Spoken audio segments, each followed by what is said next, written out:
నమస్తే, welcome to Leo. నేను విజయ్. తిరుమల కల్తీ లడ్డుకు సంబంధించి లడ్డూలో వాడినటువంటి నెయ్యి గురించి గతంలో ముఖ్యమంత్రి నారా చంద్రబాబు నాయుడు గారు చెప్పిన తర్వాత వైవి సుబ్బారెడ్డి గారు సుప్రీంకోర్టుకు వెళ్లారు. వైవి సుబ్బారెడ్డి గారు సుప్రీంకోర్టుకు వెళ్లి ఏపీకి సంబంధించినటువంటి అంటే ఆంధ్రప్రదేశ్ సంబంధించినటువంటి సిట్ ఏదైతే ఉంటుందో ఆ సిట్ నారా చంద్రబాబు నాయుడు గారికి అంటే కూటమి ప్రభుత్వానికి అనుకూలంగా తీర్పిస్తుంది కాబట్టి మాకు విశ్వాసం లేదు అని చెప్పేసి వైవి సుబ్బారెడ్డి గారు సుప్రీంకోర్టుకు వెళ్ళడం జరిగింది. సుప్రీంకోర్టుకు సంబంధించి అటు కేంద్రం నుంచి ఇద్దరు, రాష్ట్రం నుంచి ఇద్దరు, ఒక ఫుడ్ సేఫ్టీ అథారిటీ FSSI సంబంధించి ఒకళ్ళు, మొత్తం 5 మందితో ఒక సిట్ ఏర్పాటు చేయడం జరిగింది. అయితే గతంలోనే ఫుడ్ ల్యాబొరేటరీ సంబంధించి వచ్చినటువంటి రిపోర్ట్లలో కల్తీ జరిగిందని చెప్పి తేలిపోయింది. అయితే అప్పటి నుంచి కూడా కూటమిపై విష ప్రచారం చిమ్మే ప్రయత్నంలో ఉంది వైసీపీ పార్టీ. అప్పటి నుంచి కూడా విజయవాడ కనకదుర్గమ్మ టెంపుల్లో లడ్డూలో బొద్దింకొచ్చిందని చెప్పి, మరొక చోట అంటే శ్రీశైలంలో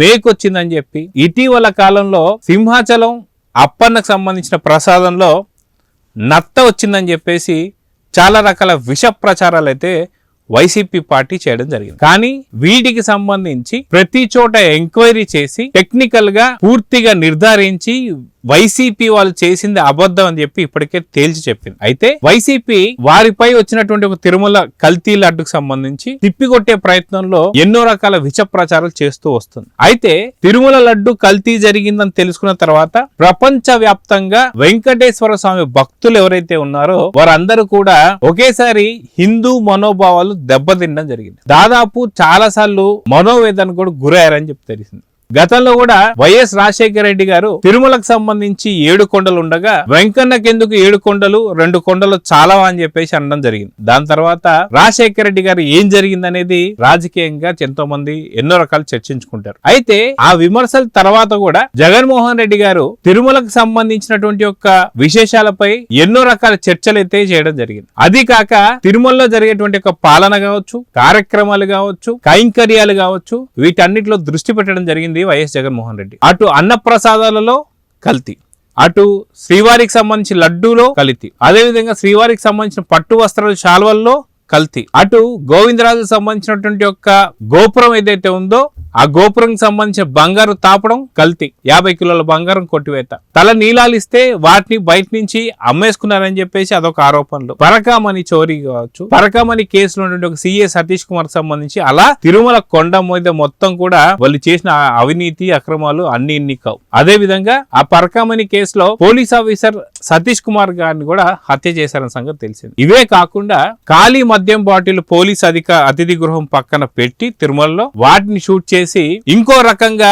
తిరుమల యొక్క ప్రతిష్టను దెబ్బతీయాలి, కూటమి ప్రభుత్వం వల్లే ఇదంతా జరుగుతుందని చెప్పి ప్రచారం చేయాలనుకున్నారు. కానీ రెడ్ హ్యాండెడ్ గా భూమకన్న గారు దొరికిపోయాడు. ఇదంతా ఒక తీసి పక్కన పెడితే ఇప్పుడు ఎవరైనా ప్రశ్నిస్తే ప్రపంచవ్యాప్తంగా హిందూ భక్తుల్ని ఎంత నీచంగా ఎంత ఘోరంగా చూస్తున్నారు అంటే అటు వైఎస్ జగన్మోహన్ రెడ్డి గారు ఎట్లా ఖచ్చితంగా క్రిస్టియన్ అని చెప్పి అందరికి తెలిసిందే. సొంత వాళ్ళ చెల్లి షర్మిల గారే నువ్వు ఒక క్రిస్టియన్ అయి ఉండి ఇతర రాష్ట్రాల్లో జరుగుతున్నటువంటి ఒక క్రిస్టియన్ల మీద దాడి గురించి నువ్వు మాట్లాడవా అని చెప్పి వైఎస్ షర్మిల గారే చెప్పారు. కానీ ఆ పార్టీకి అంటే వైసీపీకి సంబంధించిన పార్టీ నేతలు ఎవరైతే ఉన్నారో కొంతమంది తిరుమల లడ్డు కల్తీపై జరిగినటువంటి ఒక మాటలపై వ్యాఖ్యలపై ఎవరైనా సరే స్పందిస్తే వారిపైన విరుచుకుపడడం కాదు ఎగబడిపోతున్నారు. ఒక్కసారి వీడియో మొదట్లో చూయించినట్టు పేర్ని నాని గారు తెలంగాణ బీజేపీ మహిళా లీడర్ అయినటువంటి యొక్క మాధవీలత గారు గతంలో తిరుమల లడ్డూలో కల్తీ జరిగింది అంటే ఆవిడ ఆవేదన పడితే ఆ ఆవేదనకు సంబంధించి పేర్ని నాని గారు అన్న మాటలు ఏంటండి, అటు ప్రవచనకర్తలు కావచ్చు,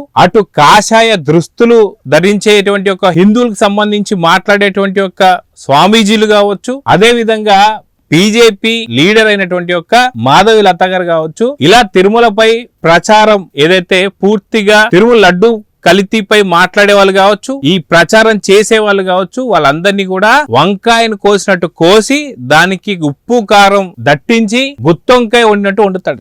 ఎలా చూడాలండి ఈ మాటలు? అదే విధంగా చూసుకుంటే పేర్ని నాని గారు గతంలో కూడా ఒక మాట అన్నారు, ఎందుకురా ఊరిక రప్ప అని చెప్పి పిచ్చోల్లాగా మాట్లాడతారు, మీరు పిచ్చోల్లాగా అట్లా మాట్లాడకూడదు, ఏదైనా ఉంటే చీకట్లో కన్ను కొట్టి చేయాల్సిన పని చేసేసి పొద్దున్నే వెళ్ళి అయ్యో ఎలా చనిపోయాడు, ఏం జరిగింది అని చెప్పి పొద్దున్నే తెల్లారెళ్ళి పరామర్శించాలట. సో ఖచ్చితంగా దీనిపైన పేర్ని నాని గారి అరెస్ట్ జరుగుతుందని చెప్పి చాలా మంది వ్యాఖ్యానిస్తున్నారు.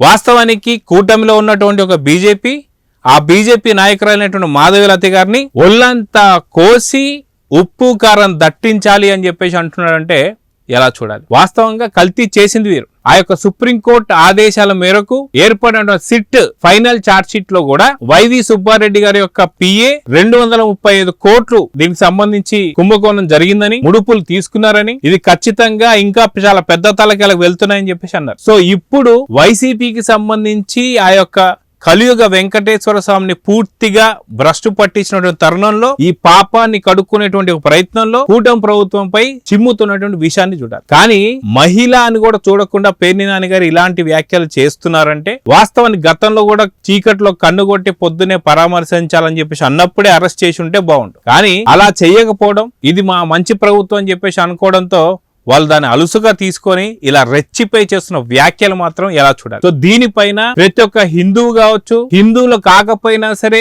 విదేశీల్లో ఉండేటువంటి చాలా మంది వెంకన్న భక్తులు కావచ్చు, ఆధ్యాత్మిక అయినటువంటి ఒక భక్తులు కావచ్చు, స్వామీజీలు కావచ్చు, ప్రవచనకర్తలు కావచ్చు. అంటే ప్రవచనకర్తలు అనగానే నాన్నగారు చెప్పింది ఎవరి గురించి అంటే చాగంటి కోటేశ్వరరావు గారి గురించి, అదేవిధంగా గరికపాటి నరసింహారావు గారి గురించి, ఇలాంటి వాళ్ళందరి గురించి మాట్లాడుతున్నారు. సో వీళ్ళందరూ కూడా ఇప్పుడు రెస్పాండ్ కావాల్సిందే. ఖచ్చితంగా హిందువులు మేలుకోవాల్సిందే. గతంలో 2019 నుంచి 24 దాకా ఎన్నో రాముడు విగ్రహాలు కావచ్చు, ఎన్నో రథాలు కావచ్చు, వెండి సింహాలు కావచ్చు, ఇలాంటివన్నీ బద్దలు కొట్టిన తర్వాత ఇప్పటికీ వారి దాడులు ఇంకా ఆగడం లేదంటే ఖచ్చితంగా అటు ప్రభుత్వం తీసి పక్కన పెట్టి ప్రజలు మేలుకోవాలి. ప్రజలు ఖచ్చితంగా తిరగబడి వీళ్ళకి బుద్ధి చెప్పాలనైతే చాలా మంది కోరుతూ వస్తున్నారు. సో చూద్దాం జరగబోతుందో. నమస్తే. Please subscribe to Leo news for more videos.